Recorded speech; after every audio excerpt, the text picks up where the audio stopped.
whenever you're ready, I'll We are go with the recording. first question.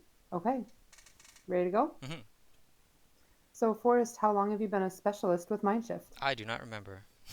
Uh, It's been quite a while. it's been 7 or 8 years, maybe. Mm-hmm. It's been a long, long time. Um, Have Usually, you when I always think of how been? long I've been with Mindshift, I think of how long I've been with Ide Bailey, but that's not the whole story because I was with Mindshift for like a year or more before I even signed up with Ide Bailey. So yeah, it's been a long, long time. Mm-hmm. What kind of work do you do as a specialist with Mindshift? I do whatever work people with big offices don't want to do. I'm sort of like a data handyman. I don't have a single job description. Um, it'll be like, hey, you've been in this system before. Now we just want you to go do this. And then when I'm done with that, like I never do that again. And then I move on to the next thing. So I'm just sort of picking up after things, cleaning up data, sending it to who needs it. I wouldn't call it Mm-hmm. stimulating. It's kind of dreary, but I get to listen to music and nobody talks to me, so it's good for me. Yeah, it's a good fit for you. hmm Excellent. And you work in an administrative capacity then at Ide Bailey, Yeah, no, I don't do kind of any a. client-facing work at all. I don't Mm-hmm. talk to clients. I don't send emails to anyone outside the company, well, Mm-hmm. except on some occasions. But yeah, Mm-hmm. it's mostly just data entry, admin stuff. Mm-hmm. Excellent. So, how has working with Mindshift helped you with your employment? Um, Even before I moved back to Fargo, I was with a different contracting agency, and in retrospect, um, I think a contracting agency is a really good fit for really any neurodivergent person because the struggle is with self advocacy, right? Like, I have these thoughts and these feelings, and they're not like pathological, but I don't know how to get them across to you correctly. So, just having somebody that I can go to and say, there's something going on at work, I feel like I'm going insane. I don't know. Like, I think if I tried to handle this situation, it would go badly because that's sort of the story of um, like an autistic neurodivergent person is that when things get heated, I mean, I don't know. So just having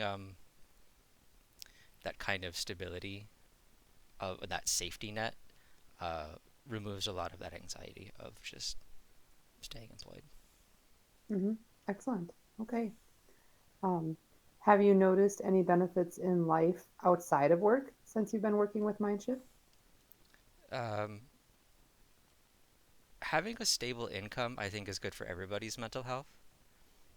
Mm-hmm. And a lot of the time, when you see people going through unemployment or job troubles, they don't have to be neurodivergent for um, problems like mental wellness problems to start cropping up.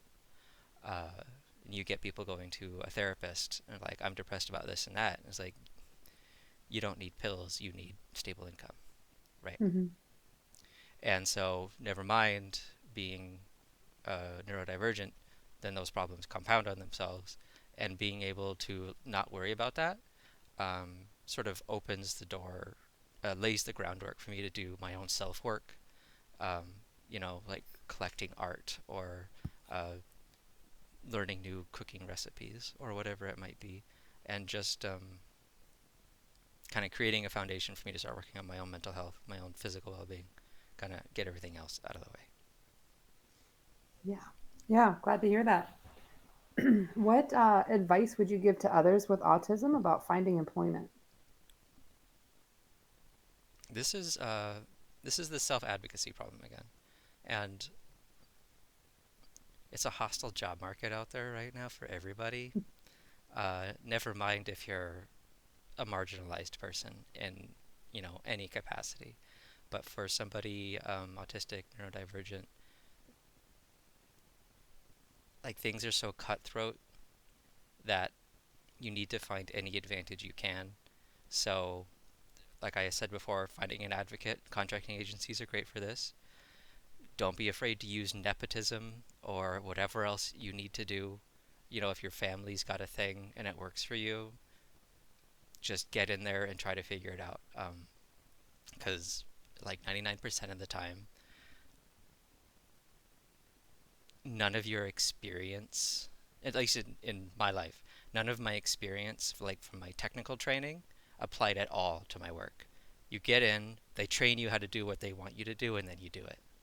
So as long as you can get your foot in the door by whatever means necessary, um, I think you'll be in a better position. Hmm. Do you mind if I ask you a couple more questions? Shoot. Um, some of the people that I've talked with, especially if they have recently discovered, acknowledged, come to terms with being neurodivergent, weren't aware of the possibility of accommodations in the workplace. I mean, they didn't even know that they could ask for something that might help them succeed. Hmm. What are your thoughts, or what accommodations maybe have you used in the workplace, or that you think other people might need to be aware of, that they could ask for this sort of help? I think, I mean, I'm not the officially elected spokesperson of neurodivergent Yeah. people, but I think this seems like a pretty endemic problem to being neurodivergent is if you don't grow up around these resources, you're sort of trained by life to just take everything on your shoulders. Anytime you ask for anything, you stop complaining, just do the thing.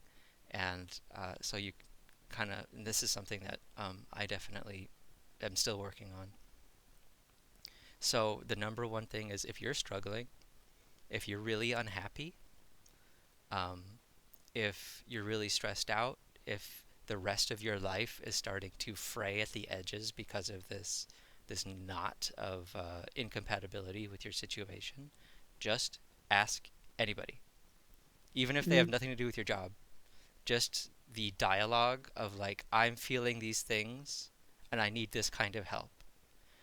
Even if they don't get you that help, they could say, well, have maybe you could talk to these people. Or I'll ask this person who is kind of related. Maybe they could give you some better advice.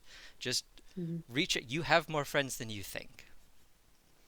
Uh, and that's the magic of a contracting agency like Mindshift is it puts you right in the middle, and you're like, okay, now I have friends, and I mean that's really the most important thing for someone like us. Yeah. All right. Thank you so much. I really, really appreciate you taking the time to do this today. Absolutely, it was a pleasure. Um, yeah. Feel free. Do you mind? You can go ahead and stop the recording. I just